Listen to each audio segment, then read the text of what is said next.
Hey. Hello. Hi. Welcome to Usually Wrong, episode number 54. Let's get right into it. Nobody listens to dates anyway. I have data that shows that you skip the intro anyway. But welcome. This is with Elliott Burns, which is great. Elliott did a show of mine in Youngstown last minute, and he was great. It was really wonderful, and I was glad. I didn't really know him. He hosts an open mic in the south side of Pittsburgh at the Smiling Moose. That's Mondays at 8. So go check that out. This is a good one. Subscribe to the show, 5 stars. You know the drill. Welcome. That's a lot of times to say that. All right, here we go. Enjoy Usually Wrong, episode number 54 with Elliott Burns.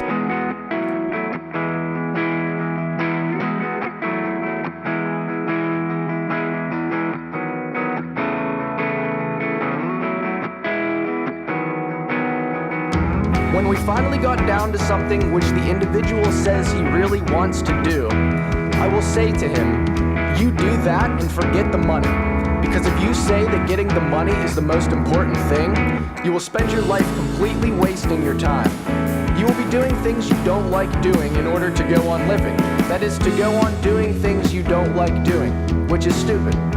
Better to have a short life that is full of what you like doing than a long life spent in a miserable way.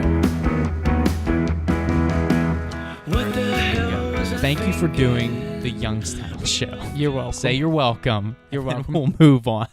You did very well. Do you, okay, this is what I was going to say. Your set was raunchier in front of an older crowd. Does that freak you out? Because when I saw your set, I was like, I can't, personally, none of my stuff would come off the way that it came off for you, like very fluent in like raunchier stuff.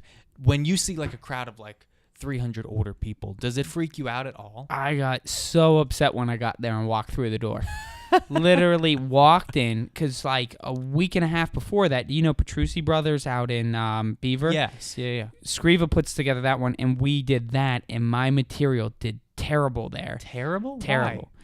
Is that an older crowd? It was an older crowd. I just talked about jerking off the whole time, and like Beaver has like basically the same people as my parents. So it was like I lived in Beaver for a while. I get it. It was the older people like, that's my neighbor's kid talking about dumping loads in my neighbor's house, and they fucking hated it. Yeah. And that was what I was coming off of, walking into like the same room. Oh my Walking goodness. into the same room. It would be like going into one restaurant and then going to the restaurant's other location. Yeah. And like you had a bad meal at the first one, you have such low expectations going up, and then you order the same meal. Yeah, but I liked your set because I think a lot of those people there appreciated jokes like that too. When I was setting up the show, I could tell there was a vibe of, are these comedians going to be raunchy and dirty? And they seemed to appreciate that genuinely more than I thought. I stayed out there and watched Kaylee Yeah. and Dan beforehand, and you, just to make sure what was being said, how they reacted to it, and they didn't seem to mind anything. No. Yeah. No. I guess that's like that was a club, so they all kind of knew each other. Yeah. Well, that was part of it. Yeah. But we advertised heavily in the area. Like now I'm setting up shows more, and I'm just Facebook advertising and Oh stuff. yeah, So I it's bringing boost in on more my people. phone for Monday night mics. Yeah. And you would be surprised. Like I did the city paper. Yeah. I got back nothing. We spent $1,000 for 5 weeks of a picture 2 inches big in it. Right. It was the show poster. Not one person ever came in. Started doing Facebook posts for $5, 2 people a week. Yeah. Walk through the door, and they spend over $5. Yeah. So And it works too, because it's where's people's attention.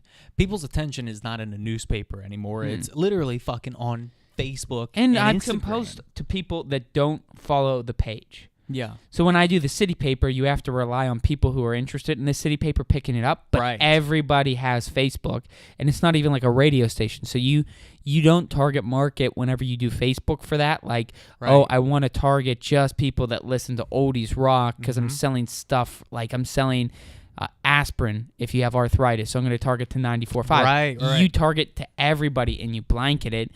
And you don't know who the hell wants to come out. Yeah, Facebook, but Facebook has like amazing stuff like that. Like I can target, like we have, I don't know if she's gay or not. We have not asked, but she has short hair coming through on a Wednesday. And it's just like we were trying to target just like gay people on Facebook because we were doing it at the Glitterbox with a possibly gay comic. Oh, and I know you shouldn't judge on hairstyle. Sure. But it couldn't be written any better. Nothing. And we were just hoping that we could pick that out, but you can't. You can't. They've changed what you can do. Like even for work, if because I said I do financial advising, like I will target people. Like I'll adjust the audience to people who just got a new job, so they have like old 401k money that they can move over into an account. Like Facebook is amazing for stuff like that. I'll never not do a comedy Back show. in the 90s, you know how advertise it. Subaru's really popular right now? Subaru was about to pull out of the U.S. because they weren't selling any cars. Two guys from New York or Brooklyn or whatever that were running an ad agency were low on the totem pole for who anybody in the automotive industry would work with. They were about to go under. Subaru only had enough money to approach them. They were two gay guys, and they realized, like, whenever they were talking to people that they knew in their community, nobody was direct marketing the gay community in America. Oh, interesting. So they told Subaru, you should target gay America, and you'll sell cars. Wow. So immediately, Subaru started putting, like, Xena Warrior Princess on the license plate. Oh, wow. And they targeted gay America, and it grew so fast that they kept a business model that the automotive industry is trying to reach right now. So they actually fell into a happy accident, like Coca-Cola back in the 80s with Coke and Coke Classic. Oh, yeah. They literally found the market that they didn't know was there, and the market was bigger than they imagined. So when they were underproducing for their sales volume, they were able to retain resale value, and it literally made their cars worth more whenever people were done. Yeah. And that started to gather other customers that weren't in that initial market. That's so interesting. It's just paying attention to like where advertising specifically, but where is the attention with people? Like I listen to this guy Gary Vaynerchuk, and he talks about it all the time. It's people's attention is not on TV anymore. If you run a TV commercial for other than like the Super Bowl or something. Yeah, but the Super Bowl, you don't even watch it on the Super Bowl. You typically end up seeing it the next day at work on commercial? YouTube. Yeah. Yeah, I agree. You only pay for that spot Unless so it's that you can say it. amazing commercial, Yeah. like I'm not even gonna go YouTube it. I watched none of the commercials this year, but I spent a lot of my time at the Super Bowl party. I was at fucking on my phone. Yeah, like that's the it. whole time. Because it's like, where's the attention at? So so I've started to book other shows because of that Youngstown show. And I'm like, I'm doing Facebook advertising for. Because it Literally brings people in. everything. It brings people Exactly. in, and it actually works. And it is the new radio. Yeah. It is the new radio. That's it. Yeah. Even getting on podcasts in the area, too. Podcasting with out-of-town comics for getting shows in different cities and promoting it is huge, because then what happens if somebody from out of town comes on your podcast, they're going to tell the think of comedians to you. listen to you, so that whole town's going to Yeah. know about you. So then when you come through and put on a show, Yeah. they're aware of you. That's great. And like just didn't think of recognition is huge. Yeah. Yeah. Because it's where my attention's at. I'm subscribed to like 17 podcasts that I'll listen to them regularly too. Let me run a podcast idea by you. Have you heard of the podcast Do You Know Who Jason Segel Is?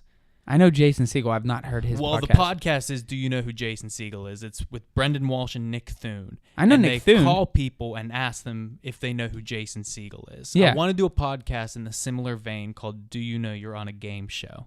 And it's me and another comedian. We call just random businesses not in the area, like everywhere, or even in the area. Yeah. And That way, that business, when they find out they're on it, tells their friends to listen to it, and you just grow through that marketing. part of it, yes, but the premise of the show is we ask like about the products and everything, and we ask like random trivia questions throughout the conversation. Like They don't even know at the end of it. Married to.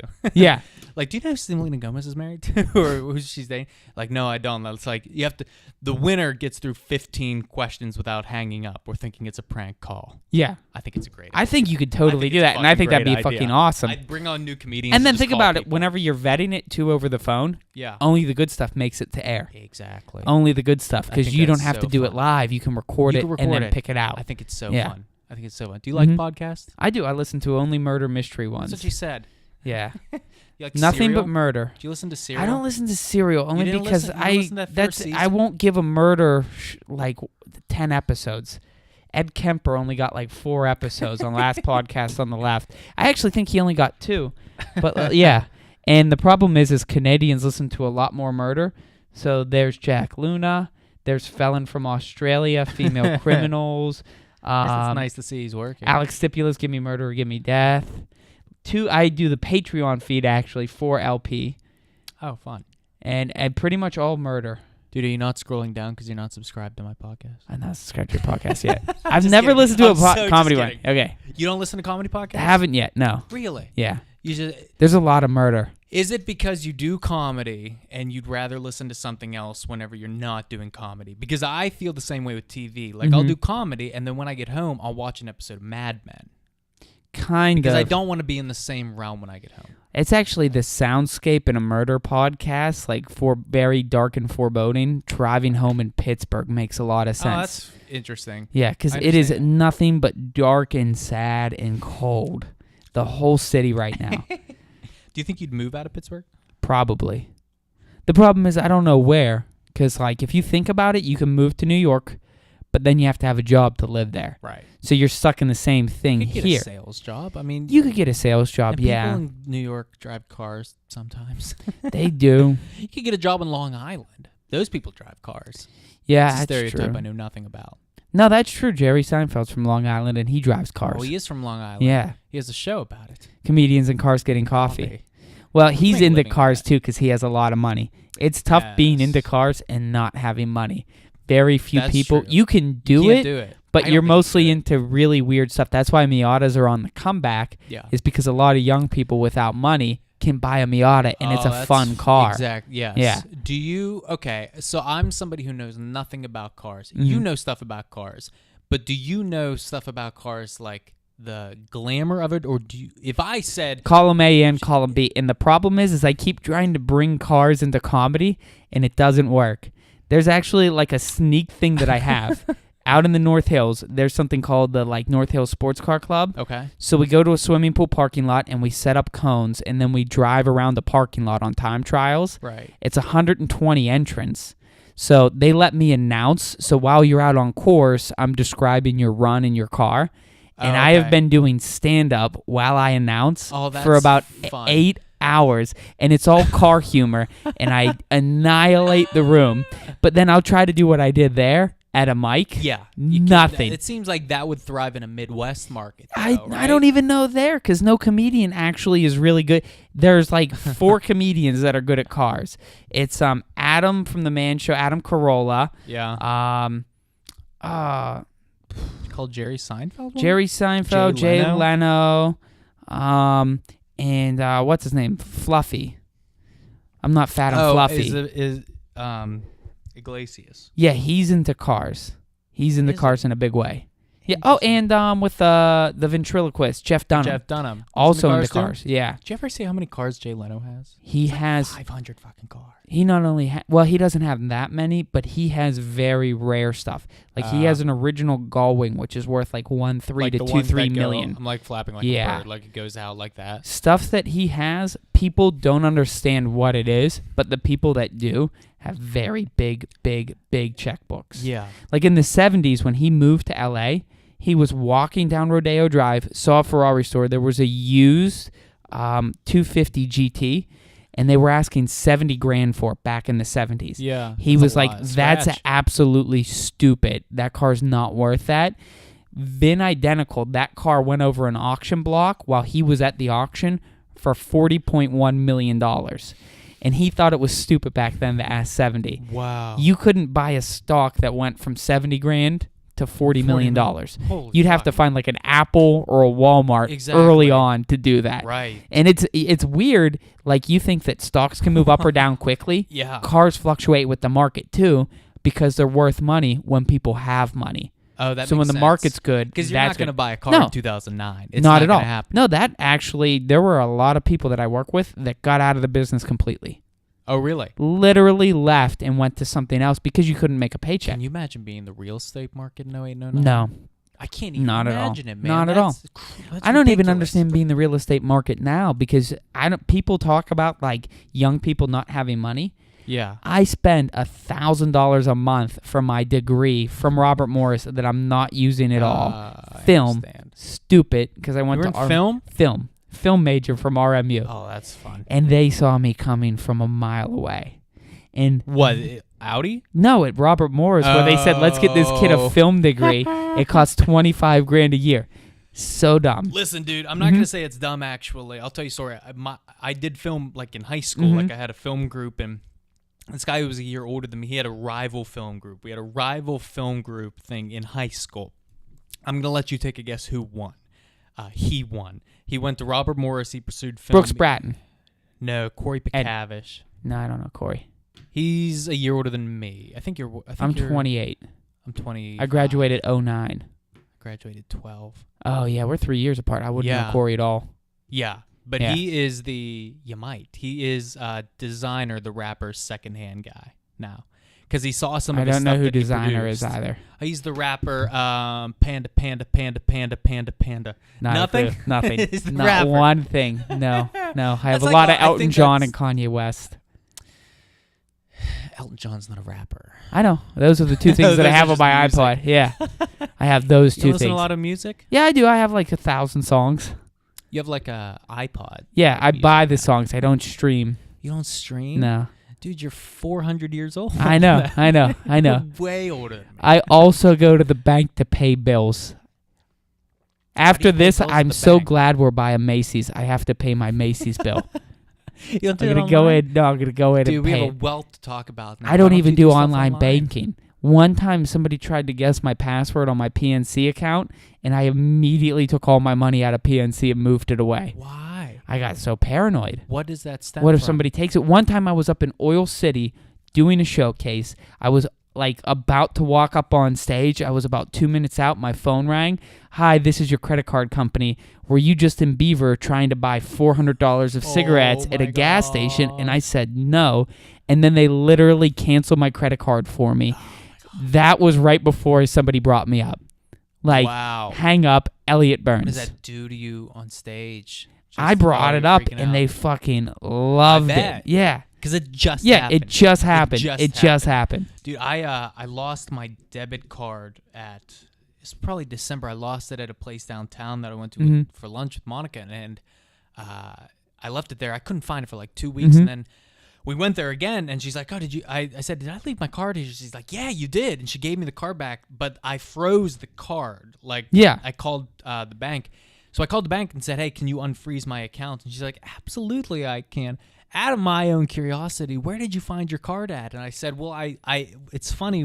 My girlfriend and I go to this restaurant, and we found it there." She's like, "I'm sorry, but because you found it at a restaurant, I can't unfreeze it for you. We're gonna have to send you a new card." I'm like, "Bitch, you played me. Yeah. You asked me a friendly question, and Just used out it of against me. curiosity. Just out of curiosity. Where the hell did you find it, you idiot?" I bet you they have policies that They that do. are so deep in your agreement Because that's that their you'll money. never find out. Yeah. Because it's the bank. It's Yeah. their debit money. Like, Yeah. if my credit card gets stolen, that's Visa's problem. Mhm. Like, they're in charge of finding that money because it's their fucking money. Yeah, but at the same time, you're insured up to $250,000, which is the nicest thing That of is nice. all time. I don't know how I would ever feel if I was like an old person who literally put all their money in a fucking bank In a and then bank. they said it's gone. gone. And it's fucking gone. It's not gone like you can go find it. It's not actually like a gone. treasure hunt. Yeah. It's your- actually for your gone for fucking $250,000. ever. Yeah. Never getting it back. And that was back whenever like there was no Social Security. Yeah. There was nothing. If you But the lost your money money, you saved you were is the money fucking you saved. dead. You were gone. Dude, I don't understand how people function without banks. No, like no, it's impossible. Even in banks without the internet. Like, I heard the over in 80s. Africa right now on TED Talk, they use their cell phone for currency. What? They actually text each other money so you can't be robbed.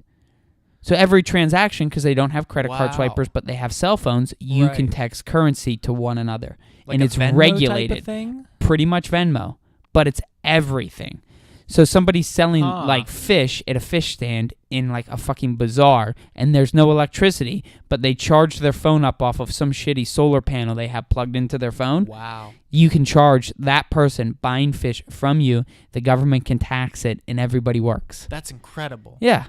I didn't think about like banks before the internet though. Like I really don't understand. Have you ever how that seen the works. I'm thing in where they do the finance. credit card where they slide it back and forth and it makes like an ink print, like you're an American tourist at like No. a chapel in Europe? No. Yeah, it's like where they put wax paper down and you rub a crayon on the back. Oh yeah. That's yeah. how they used to send your credit card bill. Then they'd send it in, and that's how you would receive your statement. Really? Yeah. I'm in finance. Yeah. I did not know that. That's how credit cards used to work. That's crazy. It was the numbers that were raised on the front would be imprinted, and that's what they would send in.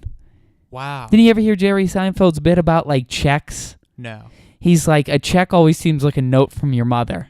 I don't have money right now, but if you contact these people, they'll get you what you're looking for. No. Oh, it's I've fucking never- awesome. How much do you write? Are you writing a lot? Never. Never. No. I have a little recorder, and then I I knew you record had a it, little recorder, yeah. and then I store it on my computer. And if I want something for like a show, I just write good, okay, or bad. And then when I have a show coming up, I just go listen to good. And then I write the bullet that's points. interesting. Because I don't want it to sound rehearsed ever. Yeah. Because I'm really bad at rehearsed material. Okay. So I want Interesting. to keep guessing through my set. Was there a comic that did that? I heard Chris Rock did it. Yeah. And like I didn't hear him talk about it. And I also heard that Jay Leno doesn't write. He goes to mics. He does his stuff. And if it's funny, he just remembers it forever. Right. And Chris Rock goes in, he records his set, and then he'll listen to it, and he'll take notes on it. But then Okay. he'll improve it the next day and Yeah. improve it the next day. And he keeps building on it and building on it until he Right. gets it to where he wants. That's when he's done. That's when he has everything that he needs. Yeah, I've heard Nate Bargatze does a similar thing. I love Nate Bargatze, and I don't know why Nate Bargatze isn't bigger. I love that he's not as big as he is. I wish he was bigger, though. He could sell out like a theater. I think Yeah, he could I'll sell out a bet. theater easily. I think that's And all I've possible. ever heard him coming through was at the Improv. Yeah? For like one Yeah, weekend. I don't think he's been here other than that. Mm-mm. At least in the time I've been doing Yeah. stand-up. And I hear him on satellite radio all the time. That's how I found out about him. Oh, really? Mm-hmm. You listen to satellite radio? Yeah, at work, Dude, all our you're cars 100 have years it. old. Oh, okay. Yeah. Yeah. I don't listen to satellite radio at all. Yeah, like if you want a car and you live in like Hermitage, PA, Yeah. you come down, you buy a car, but like it's not ready to go. Just so we get a good CSI score back, like a survey when we send it to Yeah. you, we'll tell you no problem. You can go home. We'll bring the car to you. Then it's actually me that brings the car out. Oh, wow. So like we do paperwork before you leave. I put you on a dealer plate so you drive your old car. Right. And then like the following day, I ride your car out to you. So I have like 2 hours How do in the you car. get home then? I take their trade back. Oh, you take the train? Yeah. Oh, that's fucking crazy. It's actually kind of cool. That is actually yeah, kinda cool. because well, what's really neat is like you wouldn't think that you would do it, but we do a lot of product launches, Okay. and Audi holds the product launches like everywhere. So I've already been like, it's kind of like a bullshit brag, but I tell people like I've done comedy in Houston, in Austin, Yeah. and like they think I went there for comedy, Right. but work took me there for free.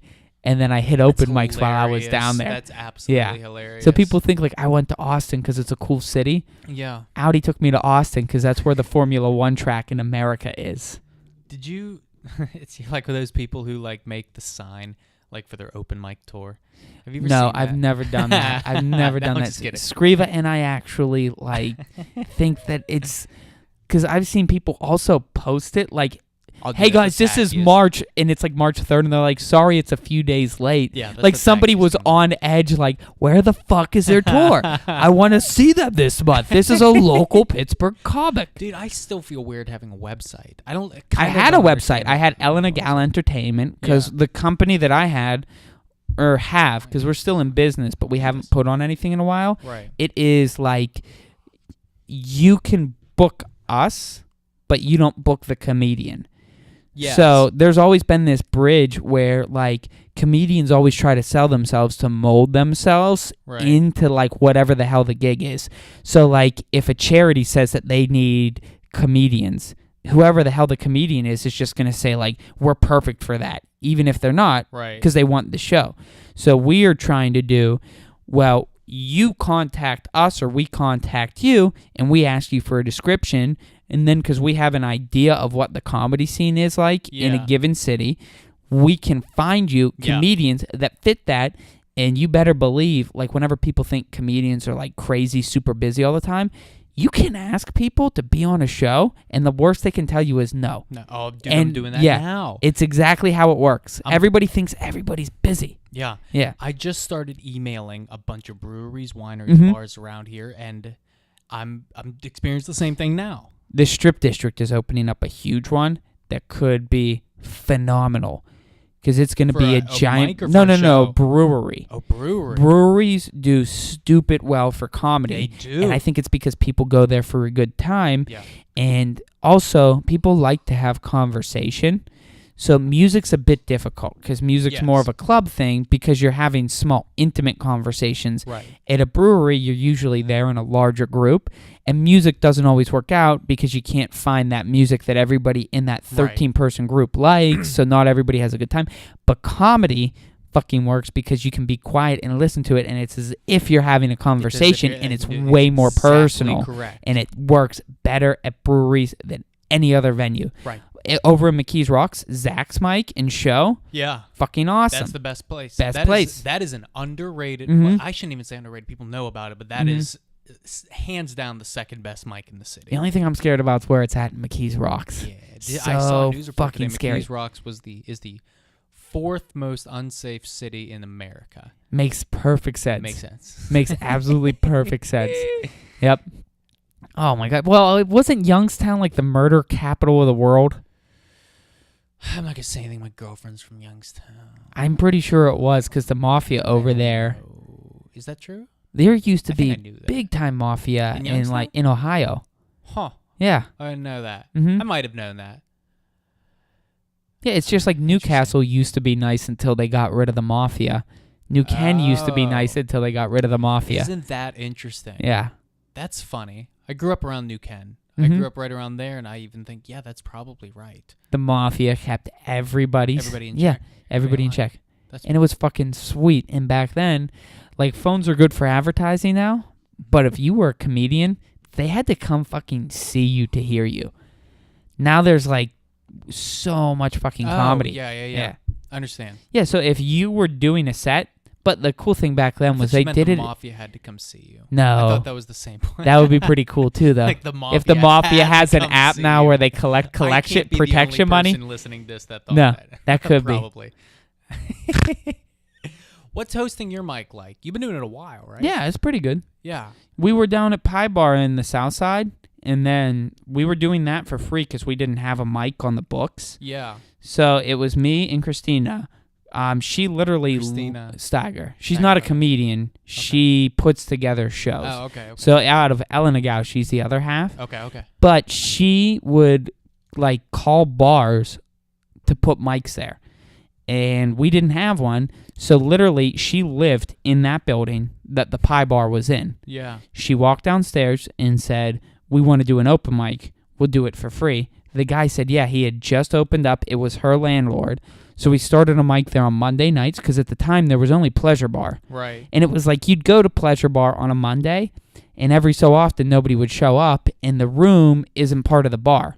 Okay. So if there aren't people over there to see comedy, the mic could get canceled. Right. And it was just like Monday nights was my early night out of work, and you fucking miss a rep on a Monday, you're fucked. Yeah. So I went over there and did like the mic at Pie Bar for about 6 months. Right. And it was doing really fucking well because we were doing Facebook advertising, and also... When was this then? Like 2016. Okay. Also, back then, when you like start a show or something, for a good amount of time, you can get all of your friends from high school or work to come to it. Totally. And they'll come in the beginning, and it wears out. But this bar was not doing well. They were never busy. But Monday nights, they were making $700 to $1,000, and I always made sure when it was over to ask the owner how the bar did, and he would always tell me between $700 and $1,000. Wow. And then Ray told us like where he got paid for his mics, and everybody else told us what they get paid for their mics. Right. And they like told me, don't fucking do it for free. Well, they told Christina, and Christina told me. Oh, okay. So she told the bar, hey, you always tell us you're doing like $700 to $1,000 a night. Right. This is your best night of business. It's everybody that we know comes in to spend money here. We want like just $25 because she still lived above the building, and then I took over her apartment in the building after. You weren't paid $25 a week to That's do this it. show. Just $25 to do the Did show. you say no? He said no. So we fucking, without like another mic on the books, quit. We literally said, we're done. And we didn't announce it to them. We fucking announced it on Facebook, so that's how they'd find out. Because we wanted them to feel it. Yeah. We wanted them to think like, that's $700 to $1,000 that I didn't think too much of, suddenly fucking disappears. Gone. Because that was going to be the impetus for them to say, okay, you can come back and we'll pay you. Right. So they said that was real shitty of you. Were how they you bluffing? They weren't. They weren't that? bluffing. Probably not. No, because he would show us the tablet. They have an accounting software that shows money coming in, money going out, profits. Right. And it is. It might be Quick Tools. I can't remember, but it's like all of my friends went to college for an accounting, and they're a tablet now. Yeah. It's all software. Right. Like everybody I know that's my age that's an accountant Yeah. is doing the job of 9 people because they're using technology. Exactly. So it's I know mostly accountants who are doing that. mostly putting data in the right places and writing the right formula. But it was accurate, and we fucking left. They didn't make it back. Why would you? I mean, you're gonna be selfish with the money that They went out of fucking business 3 or like 4 months. Where was this at? In the Strip District? In the South Side. In South Side. In South Side. They went out of business after we fucking pulled the plug on the mic. And then the Moose had always had a really cool mic. Yeah. But then John Pridmore like moved away from the Moose. And I don't remember because like I used to do comedy about being a virgin until I was 23. Yeah. Then I lost my virginity in 2013. Yeah. And then after 2013 was whenever the original Moose ended. And I stopped comedy for 1 year after I lost my virginity, and everybody thought it's because I fucked that I was done doing comedy. So I had no idea why the Moose ended, but like we couldn't get a new place. And then Christina contacted the Moose. We told them we were like, well, if this is a new bar making that much money, an existing bar could make more. Yeah. So we threw out like a ridiculously high number to counter them, like. Okay, if we start high, we can meet in the middle, but we won't meet good low. Negotiator. Exactly. We threw out a big number, and they were like, listen, we're a performance venue. We're not, like, new to this, and we also did a mic here. Number one, it can't be rude and crude, even though this is like an old biker bar, because we still want an atmosphere where people can come and spend money. Right. So we were like, fucking agree, because, like, you know, if you're having the ability to make money somewhere, it's a partnership. Yeah, exactly. You have to have both teams on the same page. Yeah, this you is can't, still like business. Yeah, it's still business. All art is fucking business. Right. Like even Banksy that doesn't reveal his face probably would have a way worse artistic career if he wasn't making money from it. And fucking we agreed to do what they said, and it's a percentage cut of the bar now. So if there's a bad show, the bar doesn't lose money. Yeah. But if we do really good, we can make more than a set rate. Right. And it's been working out fucking fantastic. Has it been? Yeah. I'm interested in that then. Like, I'm interested in that actually working out because the risk is gone from them. Now it's on you to advertise the show, to make sure people know about it, to get butts in seats. It's exactly what it is. Do you find a balance? Do you think you have a healthy balance between the art and the business side of comedy? No, I fucking hate the business side of it. Yeah. Because like all I do is negotiate all day long. You hate it, but it's not that I hate it. It's just that like it's tough to be good if you just had a bad time.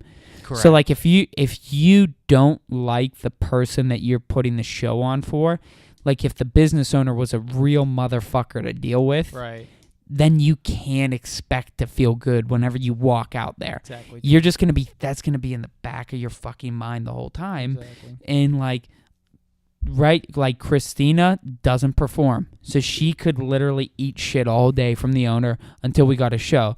And I always focused on the equipment. Okay. And then I would host, and I would always be sure to get the energy up. Yeah. And now Scriva is fucking really good. I don't know why, but he has like an Italian hate in him that he just unleashes. Like he's so friendly all the time. And then whenever like a business owner tries to fuck us out of money, Scriva like tries to choke them to death with words, and it fucking works out. I don't know what it is. He's the most polite human being everywhere else. He gets into negotiating on comedy, and he fucking destroys. I love Screw. Even his sets sometimes, like he'll go off on tangents that I do not expect him to go off on. It fucking works though. It works. Yeah, it's a good negotiating. Yeah, skill and so too. like I focus on like right now, that Glitterbox. Yeah. We got contacted from a New York comic. Okay. She reached out to me because my picture's the only picture on like the Moose. Even though the Moose lists both of us as mics, Yeah. I'm lead on it just because I started it before we split hosting. So she reached out to me, and I was like, we definitely are interested in getting you somewhere in Pittsburgh, but I'm going to put you in contact with Chris. Okay. So Chris messaged her that day. They literally had to go like back and forth a little bit just to agree on a date and a venue. Yeah. And It makes sense, though, yeah, right? it literally does. Because, like, you can't expect just it to work out on the first pencil. It never fucking does. I'm learning that now. Yeah. And you can't be bummed out if the first pencil doesn't work. Right. Like, if you have this grand idea for how something's going to be, you can't expect it to fucking happen. Because otherwise, everything's going to be shit. Yeah. Everything's going to be shit. And I think it's just because everything else in life is fucking perfect. Yeah. Like, if I want a sandwich, I don't have to go to my favorite sandwich shop. I can go to 8 different chain restaurants and get the same exact sandwich. Exactly. You don't have to make a sandwich. No, it's all fucking uniform now. And it's all perfect. That's how I have no idea how anybody's ever happy anymore. Because nothing lives up to how good it is just to go to a McDonald's. I don't know. That makes me happy. Well, I have diabetes 1 and 2 now, so I'm not happy ever anymore. Yeah, I can only eat like meat and cheese and nuts. I don't know if I could do that. It's okay. Is that okay? Yeah. I don't like cheese.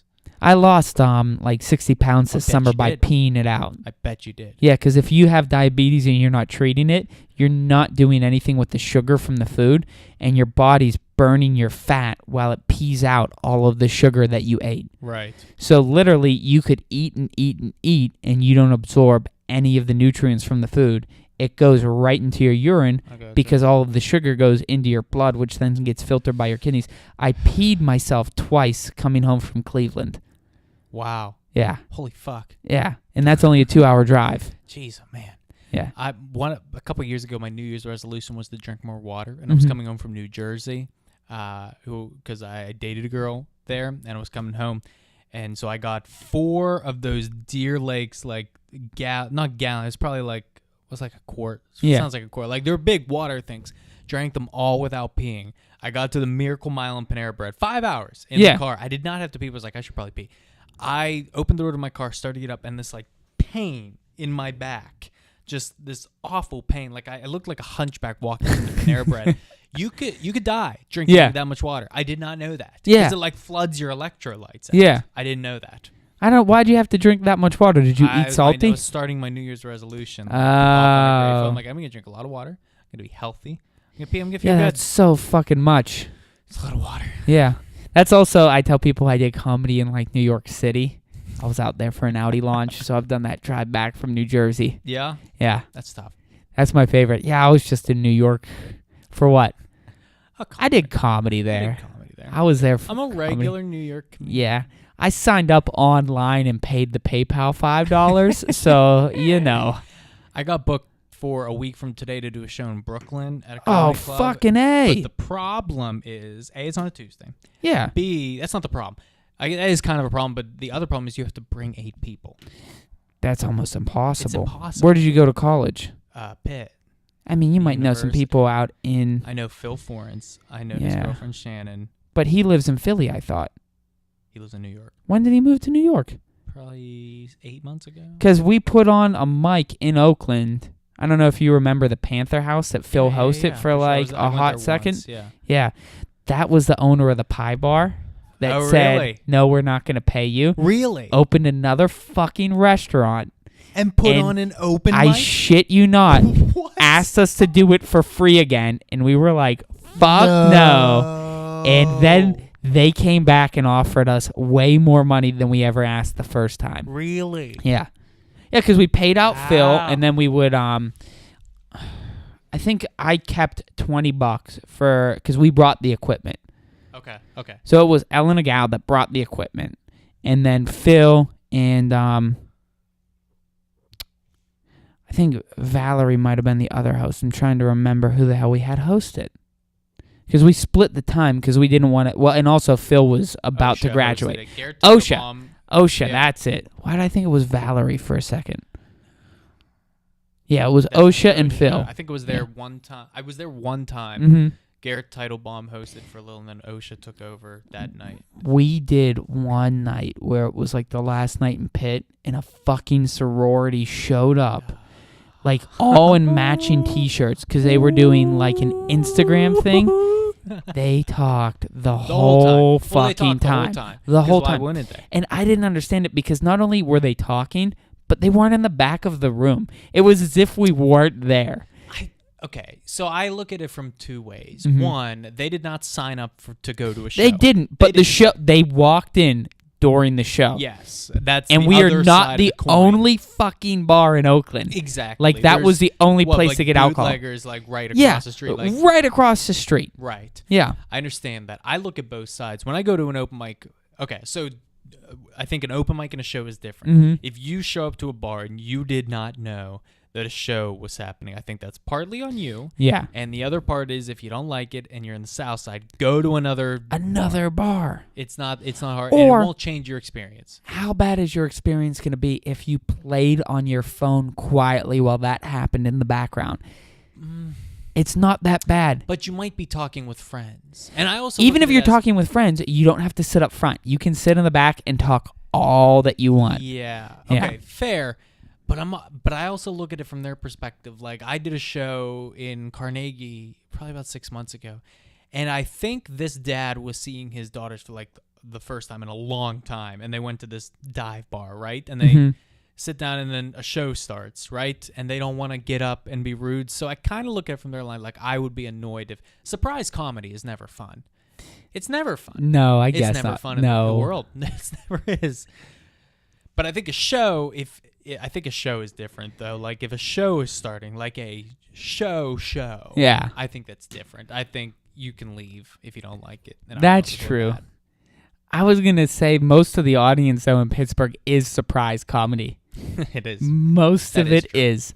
I have been at shows where I swear to God, it was somebody's birthday one time at Hambones years back, because there used to be, or no, not Hambones. Do you remember Nico's Recovery Room in Bloomfield? I think I started comedy after that. There was like this group that was celebrating something, and they complained about us. Really? And it's just like the vulgarity, or just there was comedy. Your presence. There was our presence, because they sat in the middle of the room.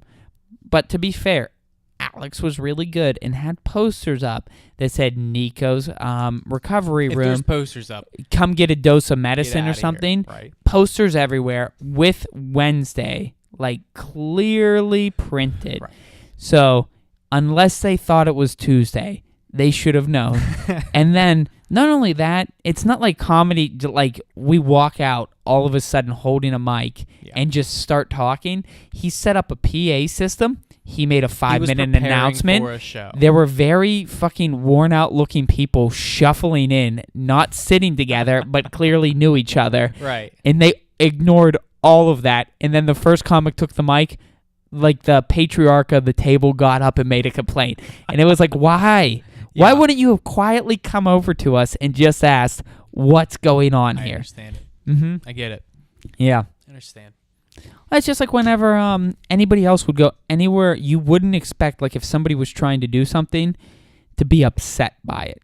And I don't think we're all that intrusive. Yeah, okay. I feel like a lot of times it would be more intrusive if you were sitting next to a party that you didn't want to be sat in. That, like, if it wasn't your option to sit there. Right. If this was a packed restaurant and that was the only table, I totally get a complaint. Fair. But there was a whole other room to the bar where you could clearly go to. Yeah, I don't understand that then. I don't understand those people. That's why I like burning bridges right now. Put up the curtains and everything. Yeah, that's really great. They had curtains, but like it looks really nice. It's really nice, and it definitely separates the two. Exactly. Because it was kind of cool before. Like, you could sit at the bar, not like a green room, but you could totally chit chat while other people were on stage. Yeah. But now you don't hear the bar at all. What's really weird is way back in the day, Thursday nights used to be like the worst night for comedy in Pittsburgh. Now Thursday nights is synonymous with the best night in the city, and it's at the best club, and it's everything is the best there. Yeah. Papa J's on Boulevard of the Allies was where Jeff Holt. Papa D's. Papa D's. Papa I didn't D's. know That's it. Was a different Papa. Was it Papa D's or Papa J's? You could It was like change Pizza the name. Centurio, but Jeff Holt was the bartender there. Okay. And TJ Amick ran the mic on Thursdays. I don't know him. And it was like a poorly attended bar, and it was like an office bar. Oh, So by the time interesting. we started at 8 o'clock, the workforce had shuffled Leave. out for the day. Right. So it was just comics, and you would go up to just comics in a long room. So it's like the person in the front's completely deaf. Yeah. The person in the back can't hear you. Can't hear you. Yeah. Interesting. And then Jeff went to Hambones and owns That was Hambones the now. best. Yeah. That's the absolute best. Mm-hmm. Well, dude, we're at 45. Holy hell. I know. It goes fast. Mhm. So I'm going to ask you a question. This is the question that I asked every guest at the end of the show. I asked you this question because I started dating my girlfriend Monica, who was at the Youngstown show. Started dating her about a year ago this time. Her friends asked me this question, and I think I got the right answer. So I'm going to ask you this question. So, Okay. Elliott, you're at a bar. Yeah. Not a comedy bar. But the night is going very bad. Similar to an open mic, but the night is going bad. Yeah. The bartender revealed a trap door that swallowed up 8 Asian people. Somebody threw a dart, and it landed on somebody's hand. Dart went right through the hand, Elliott. So it's a bad night. But it is also karaoke night, and it is your job to save the entire night. What song are you singing?